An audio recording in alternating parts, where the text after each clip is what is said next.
The Masked Critic returns to tell you, if you don't hate yourself and you love Spider-Man, go see this movie. End of video. We're done. Okay. Go ahead. That's a very fair point to make. Yeah. Welcome, one and all, to another spoiler review discussion of something that I care about and something that I wanted to talk about with some friends. Spoilers. To introduce you to these guys, they've been in videos before, but I'll go ahead and reintroduce them again. These are the brothers Pugmire. We've got Justin, and we've got Michael. Returning for his second guest appearance from over 2 years ago. That's right. We did Return of the Jedi. Return of the Jedi, that's right, yes. And then I am Zach. I am the one who manages this very channel you are watching. And about a couple of months ago, this would have been at the end of August, I think, I did put up a video saying that I'm getting really tired of Marvel and didn't want to make Marvel videos. But considering how many people are watching Spider-Man No Way Home, and considering that I also watched it, I thought, let's just talk about it anyway. Let's do it. Well, that and I asked you in the theater, can we please do a round table? Yes. Well, yes, so the two of us saw it last night. He was going to go see it with us, but he wanted to tell that. I had prior engagements with some family. But I saw it twice. He's Twice in 2 days in a row, I might add. Yes. Yeah. which I wish I could have done, but work is an obstacle to being a nerd sometimes. Yes. So take that as you will as we get into this very spoiler-filled discussion of this movie. Considering that he's seen it twice. We've only seen it once, and we saw it yesterday. So we at least took that little bit of time to fester over our opinions on it. But let's get started. I love this movie. Being Spider-Man is my all-out favorite superhero, like full stop. So every time he gets a new movie release, or anything Spider-Man related, I'm obviously very excited to hear about it because more your favorite. And when I came out of this video, or this movie, my bad. One thing that caught my eye is if you notice over the Tom Holland trilogy. I remember hearing once that Spider-Man was kind of an allegory or metaphor for like growing up out of childhood to adulthood.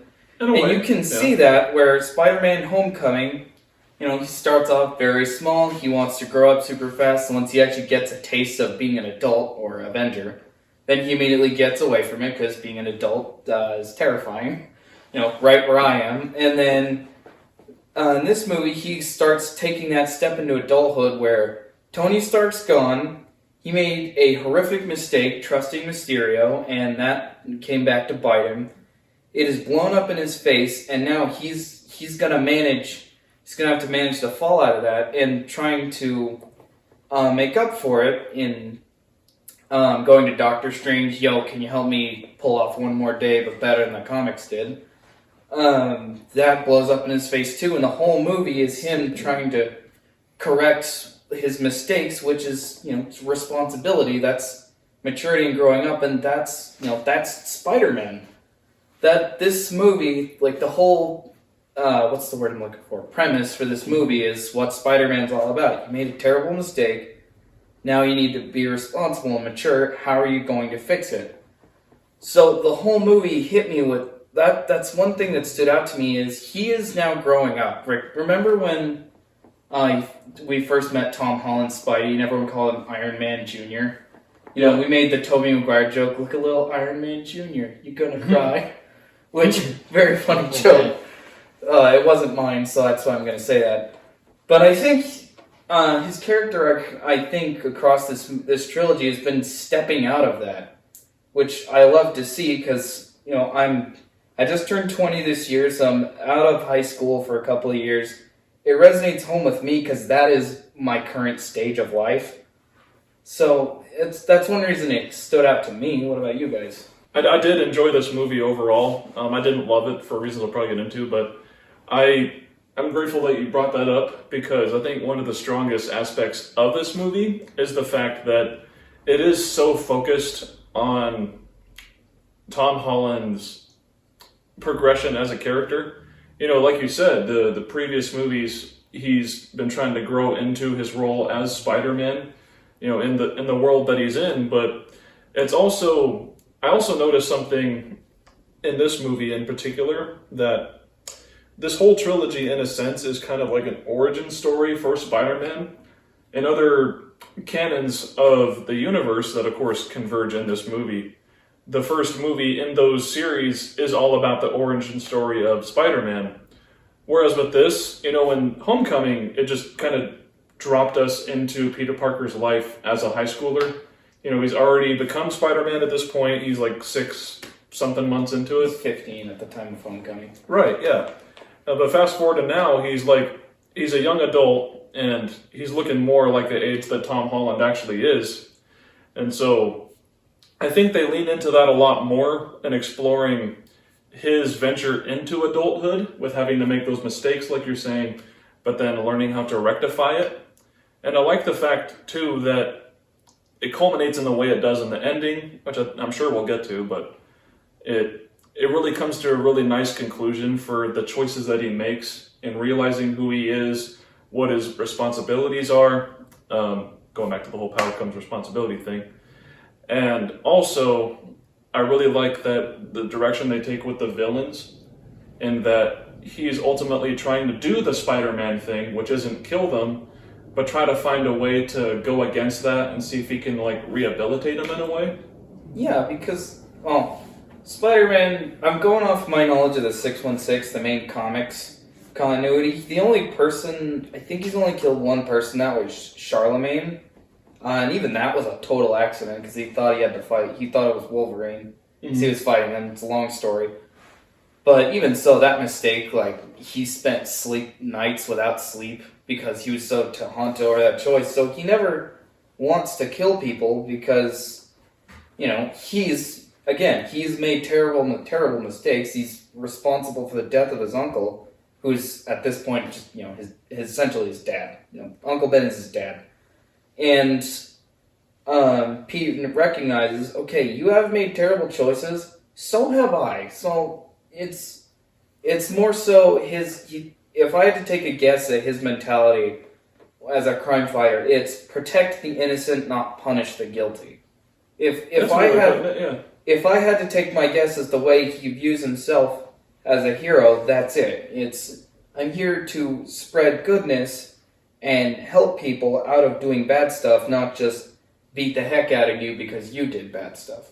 I thought I had really not high expectations for this movie, specifically because I watched the one trailer and that was it. So that was the extent of me preparing for this movie. The only thing I really wanted to see was Toby and Andrew in this movie. As did most people. Which they're in it. The other one I wanted to see was Matt Murdock, the Charlie Cox Daredevil. I wanted to see him too, which they're both in it, and that was cool. But the way that the story went, I thought was good. I really liked it.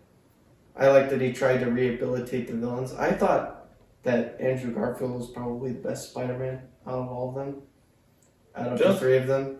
I mean, this is probably the best that Tom Holland's been, but he's overshadowed by Andrew Garfield and Tobey Maguire being the bad selves in this movie. I think that it was good. I like the conclusion and that they stuck to their guns. When at the end he does the forgetfulness thingy on everybody, and then he made the decision to not reveal himself to MJ and Ned, and just is like, all right, I'm gonna have to be okay with this, and then moves on. Yeah, that was great. There was one other thing I really appreciated. Oh, sorry. That's okay.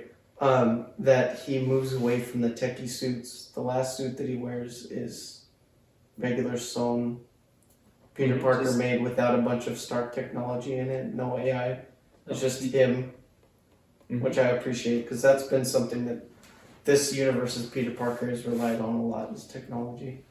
Well, even then, I mean, hasn't he grown further and further from needing that Stark tech? Because, I mean, in Homecoming, he has the fancy suit and he tells him, I'm nothing without it. And Tony says, if you're nothing without it, you don't deserve it. Which there is no one more, what's the word? There's no one who gets to say that line more than Tony Stark. He's qualified to say it, yeah. Yes, he's the one person who gets to say that. And then we see in the second movie, he builds a new suit. But you can see it's less high-tech than the Iron Spider suit, and he relies more so on his spider sense and his wits. And we see him and now he's moved on from all of that, and he's wearing, just, the classic spandex shirt and pants that he's made himself. So again, that could be going back to the growing up thing, like stepping away from your parents. You're now living on your own, paying your own bills. You're an adult, making your own mark on that world. Yeah, I think it's especially made evident by the fact that there's all these details in the ending that make that so evident. The fact that when he does move into that really crummy apartment. Yeah, things like 2 rooms. I thought that the rent guy was going to show up. Oh my god. Baby rent! I really thought Get your rent when you fix this dang door! I thought that guy was going to show up when they were saying the rent's due this month. I was like, Mr. Dickovich? No way, Mr. Dickovich is in this movie. That would have been something. That would have been even harder fan service because he would've had brought been the memed house into down. oblivion. Right. Yeah. But- Go ahead, sorry. Oh, Notwithstanding, like, there's also the little detail where it cuts briefly to him putting down, like the testing booklet for, like, the GED. It shows that something happened to where he wasn't able to complete school, and so he has to struggle to get his GED despite him being, like, a literal genius. And so he has all these gifts and he has all these things, but I love the fact that in the end, the movie shows that it has a fundamental understanding of who Spider-Man is, because they recognize that up until this point, yeah, he's been like the Iron Man Spider, the Stark Industries Spider-Man, if you will. But now he realizes that he kind of has to do his own thing now that Tony's gone, now that he has Aunt May's no longer living, which we'll get to. And then, of course, no one knows who he is, so he recognizes that he has to live with his mistakes, but also he has to live with himself. And I love the fact that it owns that ending and commits to it, like you said, Justin, because that's the character. And it really embodies like who Spider-Man is in that ending. And who knows if we'll see more of that Spider-Man, even though they've said that they're making a Spider-Man 4 with Tom Holland saying he wants to retire or whatever. But I believe the words he said was, I want to step back and maybe start a family. And Zendaya didn't comment on that, so I don't know if that feeling's mutual. I think it's just him saying that. well, we'll see. Are they even officially dating? Yes, they are. Okay. Are they really? I didn't hear that. Huh. You know how when you have a movie you're really excited for, and you go, oh, I hope they do this, and this, like the lead into The Force Awakens or Rise of Skywalker? Sure. For me, I had... Don't laugh. That was when I still had hope for that movie. I had 2 things I wanted on my wish list, we could call it, for this movie. And both are dependent on if they really did pull in Toby and Andrew, which I figured was just a rumor. I thought, no way are they actually going to do that. Those guys are probably retired and don't want to do Spider-Man stuff anymore. Thank goodness I was wrong. But they only did one of them. But thank goodness it was the one that I would have chosen. Like, if you told me you can only have one of these, they nailed the one I would have picked. And it was, I wanted a scene of all 3 Spideys sitting on a rooftop talking about their different experiences across their careers as Spider-Man.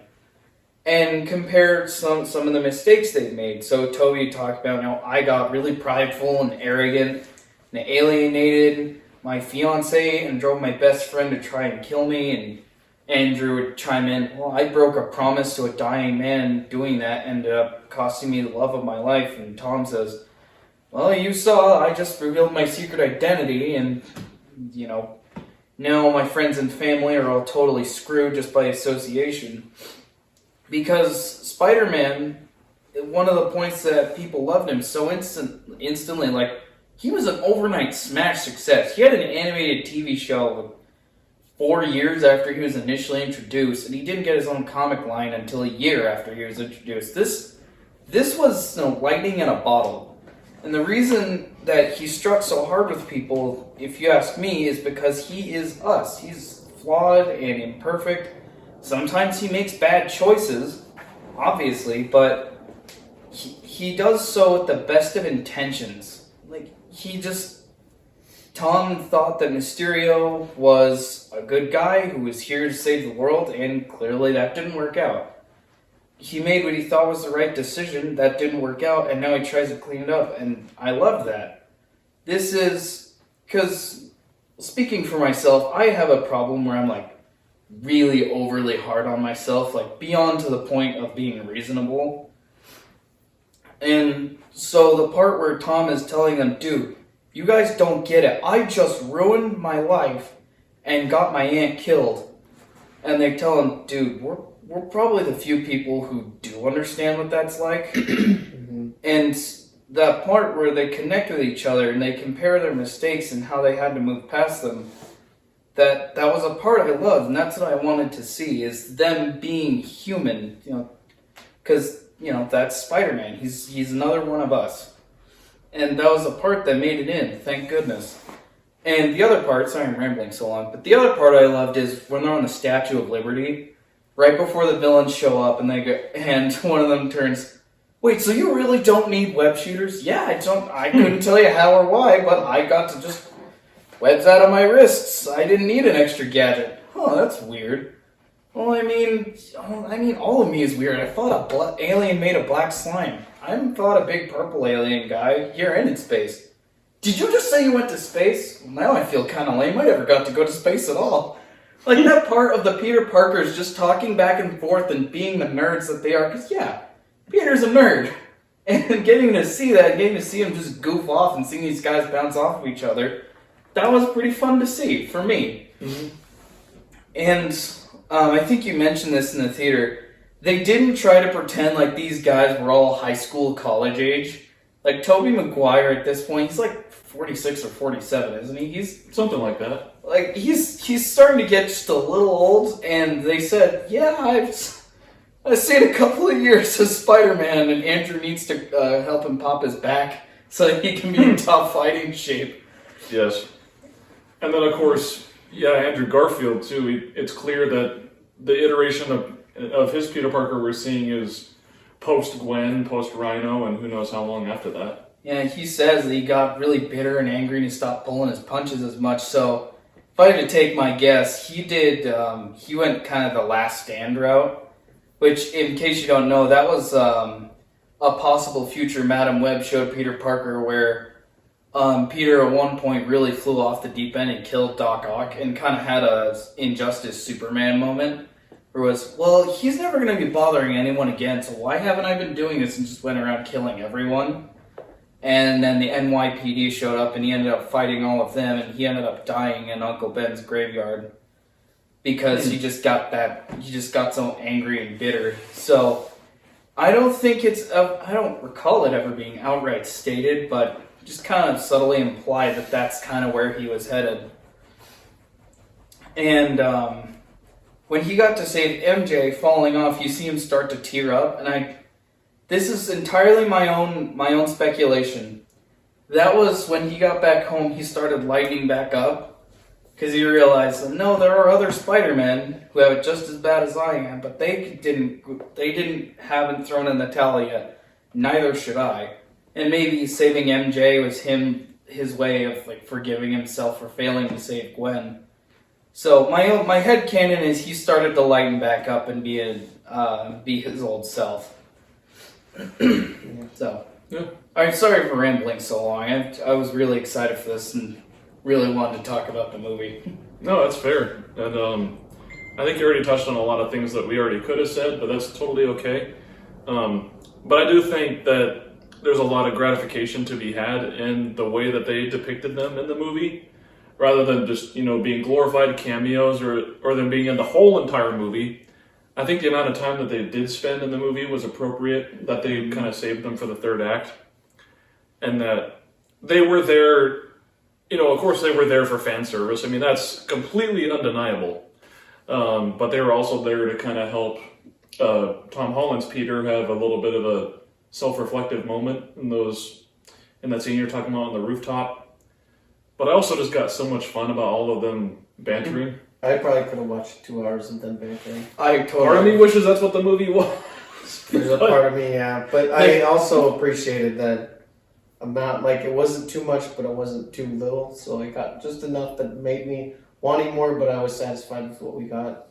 The other thing that I thought was cool about this is they brought Daredevil into the MCU. Yep. I am one of the ones who watched Daredevil when it came out. and I watched all 3 seasons, loved all of them, and I thought he was the perfect casting.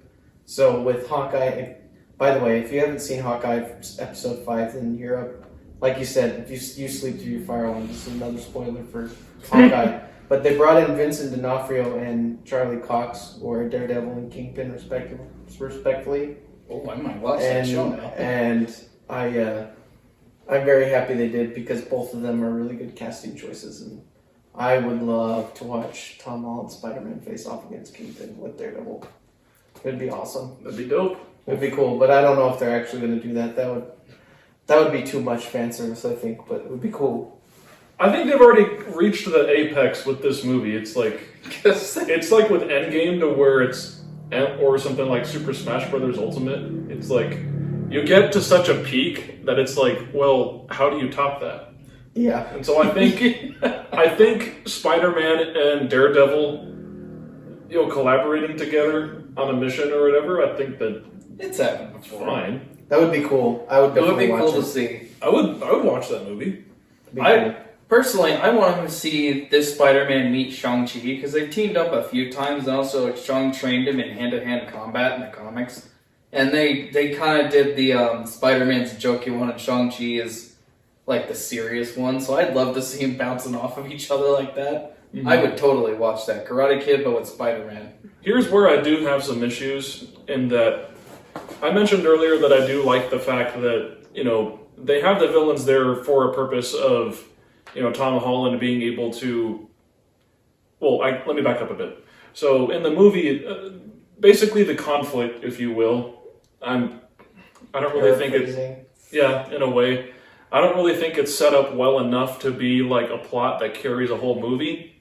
Yeah. But I do think that it was a good choice in them bringing the villains in to have this conflict where Doctor Strange is like, I don't care if these guys die, really. Like, if they die, that's their fate, and that's what's supposed to happen. And we all know Doctor Strange is someone who does care about people, but at the same time, he's also a man of science, and he also is a man of wanting to make sure that the timeline is set right.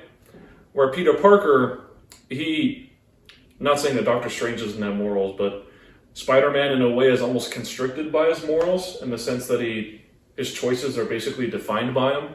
And so this conflict of Doctor Strange wanting to do it this way, and then Spider-Man wanting to try to find a way to rehabilitate these villains. But to an extent, I don't know if it works in every single case, because you have Sandman in there, who, from what I can see, in the position that he's in, it already seems like he's not wanting to be villainous at all.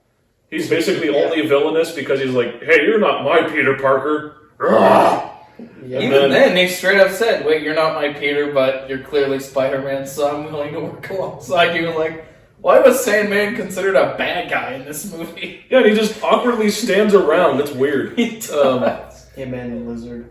It's like his person. It's almost like he's not an agent unto himself. He's just there doing whatever. And I also kind of feel like Electro was really inconsistent. I mean, I prefer this Electro over Amazing Spider-Man 2 by a long shot. Just the way he looks. We'll all take Jamie Foxx over Blue Man Group reject. Well, he's like the afterglow controllers of the Blue Man Group. You know what I mean? But the thing about his character that bugged me is that, like, he wants to get more power, right? Yeah. But they don't really establish really why.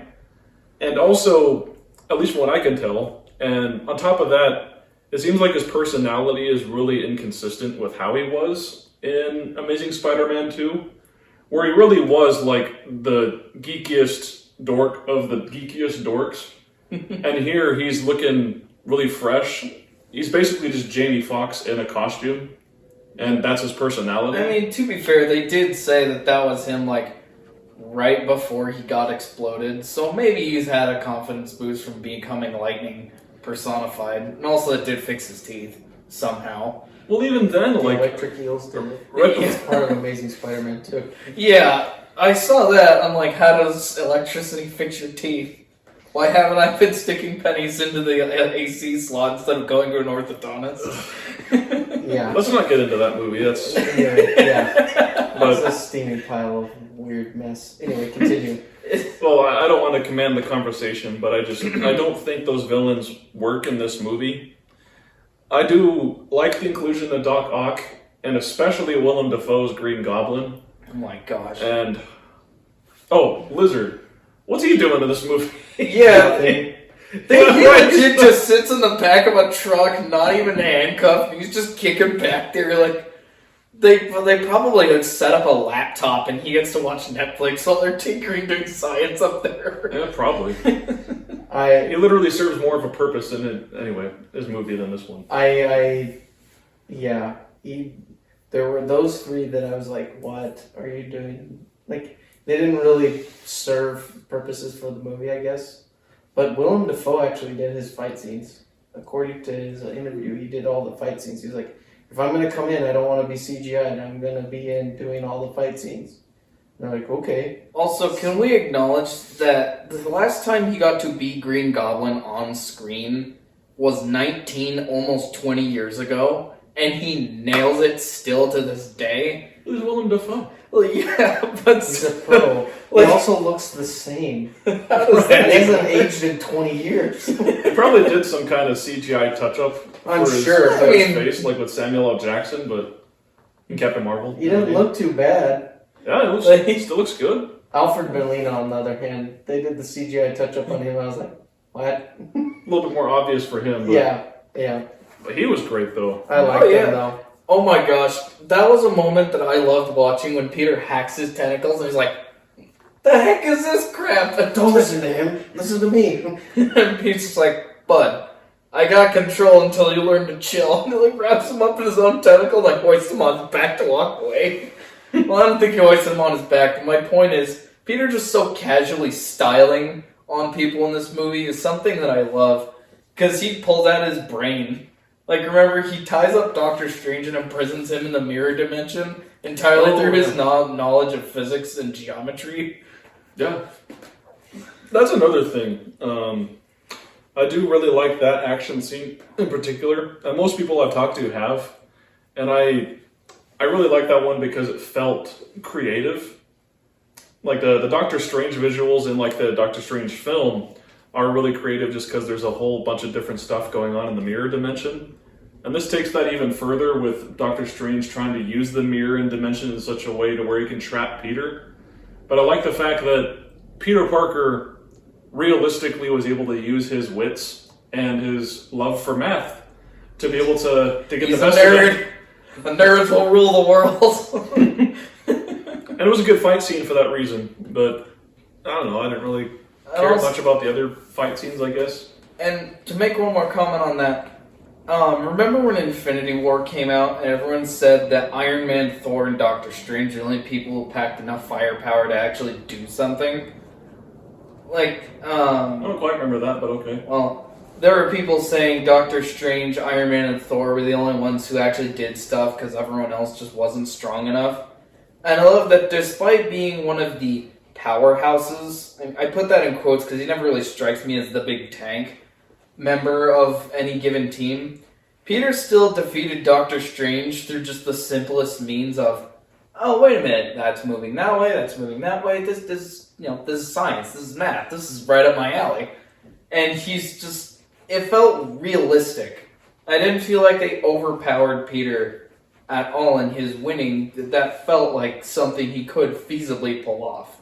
Really, the only things I wanted out of this movie was to see Tobey and Andrew Garfield, Tobey Maguire, and see Charlie Cox as Daredevil. Well, Matt Murdock. But that's really what I wanted out of this movie. Everything else was pretty much just icing on the cake for me. Cool. I liked it. It was cool. I thought that everybody was wigging out about his black suit when it was just his far from home suit with without inside out. I was like, are you freaking kidding me? It's the biggest kerfuffle. The other thing I will say I appreciate about this movie is that they never showed Tobey and Andrew until the actual movie. It's the same thing that I appreciated about the Endgame marketing, is that the entire Endgame marketing was from the first hour of that movie. That was it. They didn't show anything of the second or third act, really. And so it was like, oh man, we're gonna totally caught everybody by surprise because they didn't even say anything. Now, I mean, you could argue that they were gonna do time travel the whole time, but it's neither here nor there. At the time, nobody really suspected that. And with this movie, they were just, the only things they showed us were that Electro, Lizard, Sandman, Green Goblin, and Dr. Octopus were in it. Mm-hmm. That's it. That's all that they showed us. They didn't show us anything else, which was fine. So, Yeah. I liked it. I enjoyed it. Both times I went and saw it, I was like, yes. I definitely preferred that they didn't explicitly show those things in the trailers too, because I try to actively avoid trailers as much as I can so I can just have like a genuine experience with the movie, not having those expectations. Like if I went in there expecting Toby, Andrew, and Charlie to all be in there, but they weren't, that definitely would have impacted my experience. But I already kind of assumed they would be. But if like I went into it not expecting it, and then I got it, I'm like, oh, okay, cool. But I just didn't really have any expectations whatsoever.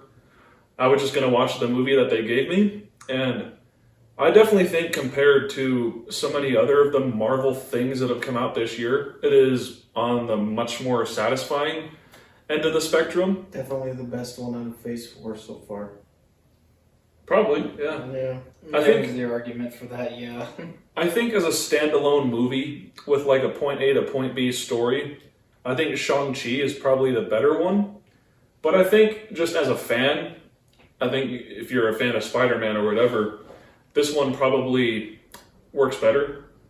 But I think if we're looking at aspects like filmmaking and editing and dialogue, I think Shang-Chi does have this one beat, because things that bugged me in No Way Home were like, they do the Marvel thing with the humor to where, and this bugs me every time, they phase out all of the background noise and the music, and then there's like a 2-second pause before like a joke is delivered. And it's always so incredibly obvious when they deliver that joke that it just, it derails the element of surprise with the humor, which is what I kind of prefer in my jokes. Like if we're going to name another Spider-Man movie, Spider-Verse is great as a superhero film, but also a comedy, because the jokes, they happen like that, almost to a point to where if you aren't paying attention, you'll miss it. But that's what makes it so funny, just because the humor happens, and it just doesn't really expect you to be prepared for it, which the element of surprise often is what makes comedy work. To use Spider-Verse as an example, like, do you mean when in the climax when Spider-Ham drops that anvil on Scorpion's head, he's like, what are you, some kind of dumb cartoon? You got a problem with cartoons? And he immediately pulls out a mallet and starts whooping him. Because that makes you laugh, because, yeah, it's a talking pig. You don't take this crap seriously. Why should he? Well, I think that's another thing where, like, Spider-Verse has the benefit of being so visually creative. That movie was bonkers in the best way. Yeah, all the characters are like elongated and exaggerated, and there's just a whole bunch of crazy colors and things going on that adds to the humor. But I think something that, where was I going with this? The humor felt kind of forced, and there was always a dumb pause where you can see it coming a mile away.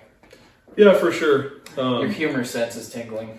But another example, I guess, from Spider-Verse, this is where I remember what I was going, is there's another part in the finale where Peter B. Parker is really happy with what Miles did. He's like, yeah, kid, you did awesome. Do I want kids? Oh, yeah. It's like, it just comes out of nowhere. And it's like so subtle. That's what makes it so funny. Whereas No Way Home just has a lot of obvious jokes that they prepare you for, which I think just kind of makes the joke not as funny. But I think the organic dialogue of between like all the Peters really, makes that much more humorous, just because it feels like it's a bunch of guys just kind of ad-libbing together, but they're playing Spider-Man in a way.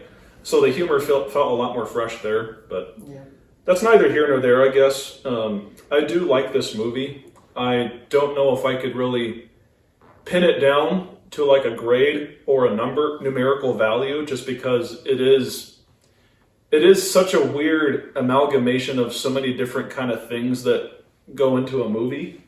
That it's just like, can I really describe this as How a movie? do you accurately rate this thing that is not I'd much give it a like solid what we've had 8.5 or a 9. I liked it a lot. Cool. I liked it. It's probably 8.5 or a 9. I Mine's the most accurate out of all of these.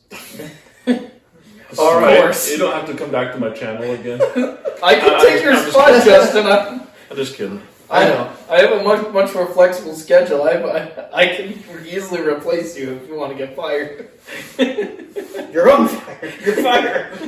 No, you're on fire. I need you to come here. You're on fire. I need you to come here. Which reminds me, the happy fanboy part of me likes that they pulled off lines that they knew the fans would recognize.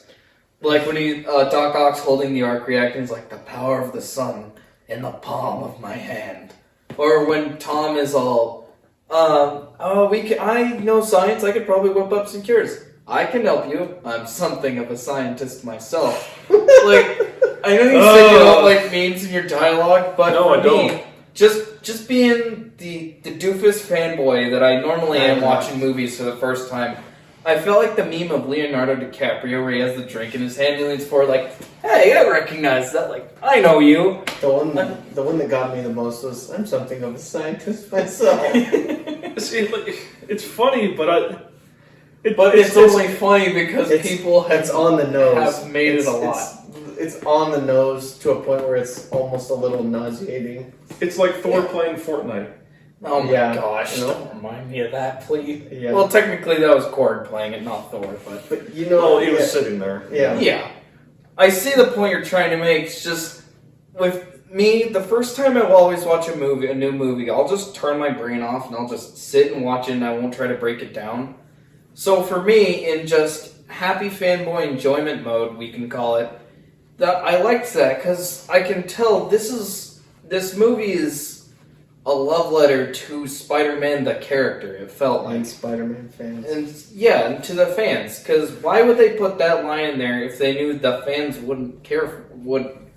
They knew fans were going to care about it, so that's why they put that line in there. You know, they included references because they know people know these movies, they know these characters because they love it, and that's why Spider-Man has been around and stayed popular for almost 60 years now. And for me, someone who holds this character very, very near and dear to my heart, it was very cool to see those and feel, how should I say this? Like, I felt like I was in on the joke, you could say. Like, I got the references. I saw, I recognized the lines. I felt like this was a movie made for the fans. Not maybe the best way, but like you can tell it was made because they knew people who love Spider-Man are going to see this movie. So we need to make it a good movie so that those fans will keep loving Spider-Man. Does that make sense? Yeah, it's fair. And it's very clear that people are loving this movie, and as they should. It is a fun time. And I think, given the past couple of years that we've had, where the cinema's been really affected, and all of our personal lives have been affected for a reason that you are already aware of, it's nice to have a movie that everyone can mostly agree on being a really fun time. One that they can escape into, and I think that's great. I think that puts a cap on our conversation then, because like I said, we can't really think on top of our heads if there's anything else that we want to talk about. Maybe there is something that you wanted to hear, but we just frankly forgot to mention it. But I do appreciate that you took the time out of your day to listen to us three guys talk about it. If you like this video, feel free to subscribe to the channel and join that notification squadron so you don't miss out on future videos that come up here, spoiler filled or not. And like the video.